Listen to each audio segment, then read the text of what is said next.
Hello everyone, welcome to Multi Education Corner. Student, today we are going to start a new chapter in economics, that is the story of Palampur. You are seeing that economics is a new subject for you. In economics, we will discuss about money. Students, in class 9th, SST is divided into 5 parts and you will study history, geography, political science and economics. And disaster management, you will prepare the project about disaster management. Students, today we are going to study economics, and in economics we are going to discuss the topic the story of village Palampur.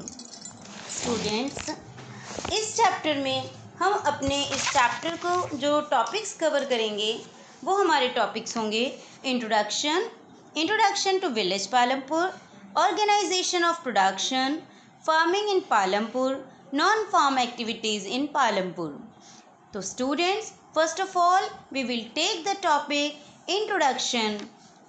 तो students, जो हमारी theme है the story of Palampur, यहाँ पर आप सबको मैं बता देती हूँ इस कॉन्सेप्ट को कैसे आपको अंडरस्टैंड करना है. To understand the concept of production, let us discuss the story of hypothetical village called Palampur. तो ये जो विलेज है जिसके हम केस स्टडी करने जा रहे हैं, ये एक हाइपोथेटिकल विलेज है. हाइपोथेटिकल यानी इमेजिनरी, काल्पनिक विलेज है.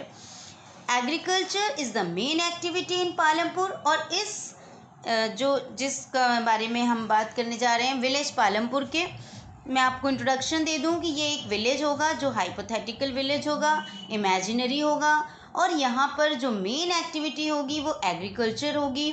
और इसके लिए यहाँ जो भी इम्पॉर्टेंट रिसोर्सेज हैं जो रिक्वायर्ड हैं वो सारे ही यहाँ पर अवेलेबल होंगे.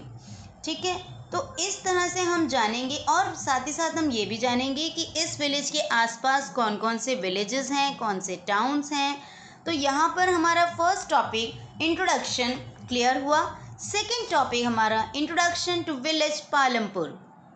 तो as you all know, we are going to discuss the story of hypothetical village. This village is called Palampur, and agriculture is the main activity in Palampur, whereas several other activities such as small scale manufacturing, dairy, transport, weaving, etc., and production activities like various types of resources like natural resources, man-made resources, human efforts, money, etc. Various resources combine to produce the desired goods and services in the village. तो किसी भी village में अलग अलग तरह के resources जब combine होकर काम करते हैं तो वो बहुत सारी गुड्स को प्रोड्यूस करते हैं, और उन गुड्स और सर्विसेज को गांव में जो विलेज है वहाँ पर जो उसकी रिक्वायर्ड्स होती हैं वो बेसिक नीड्स हैं. तो विलेज पालमपुर में वो सारी चीज़ें बहुत ही अच्छे तरीके से हैं. Palampur is well connected with neighbouring villages and towns. अब यहाँ पर दूसरा कि हमने आपको बताया, हम जो केस स्टडी करने जा रहे हैं वो पालमपुर की. तो हमारे इस टॉपिक में इंट्रोडक्शन टू विलेज पालमपुर, और इस पालमपुर की केस स्टडी में हम देखेंगे हम और किन किन चीज़ों को के साथ ज्वाइन होते हुए चलेंगे. नेबरिंग टाउन्स एंड विलेजेस, इसी में हमारा जो एक टॉपिक कवर होगा नेबरिंग टाउन्स एंड विलेजेस. साथ ही साथ transportation, village facilities and number of families, then land distribution, then irrigation facilities, then production activities.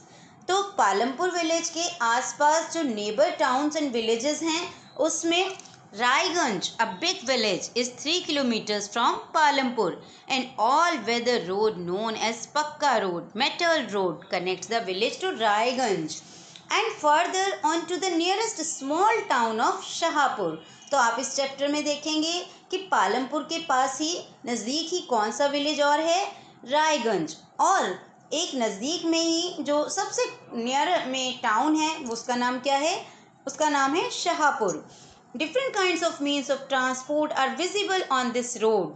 तो जैसे कि मैंने आपको बताया था कि ट्रांसपोर्टेशन फैसिलिटीज़ बहुत ज़्यादा बेटर कंडीशन में है, कि पालमपुर की सिचुएशन ये है कि पालमपुर से और दूसरे विलेज बहुत ही इजीली कनेक्ट हो जाते हैं, क्योंकि यहाँ पर ट्रांसपोर्टेशन फैसिलिटीज़ बहुत ही वेल कनेक्टेड हैं.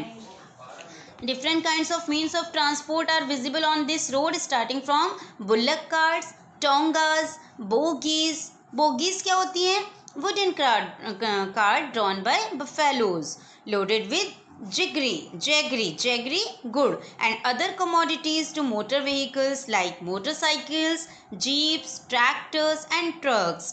तो ये सारे vehicles भी यहाँ पर देखने को मिलते हैं, और यहाँ की जो roads हैं वो पक्का roads हैं, जो कि कनेक्ट कर रही हैं पालमपुर को रायगंज से और साथ ही साथ टाउन शाहपुर से.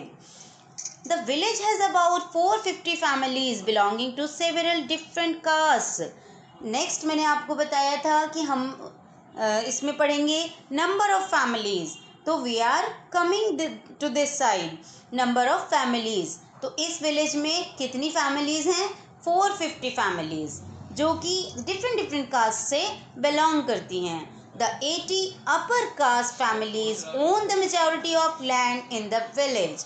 80 जो हैं फैमिलीज वो अपर कास्ट से बिलोंग करती हैं and own the majority of land in the village, और विलेज में इनकी अपनी लैंड्स हैं. Their houses, some of them quite large, are made of brick with cement plastering.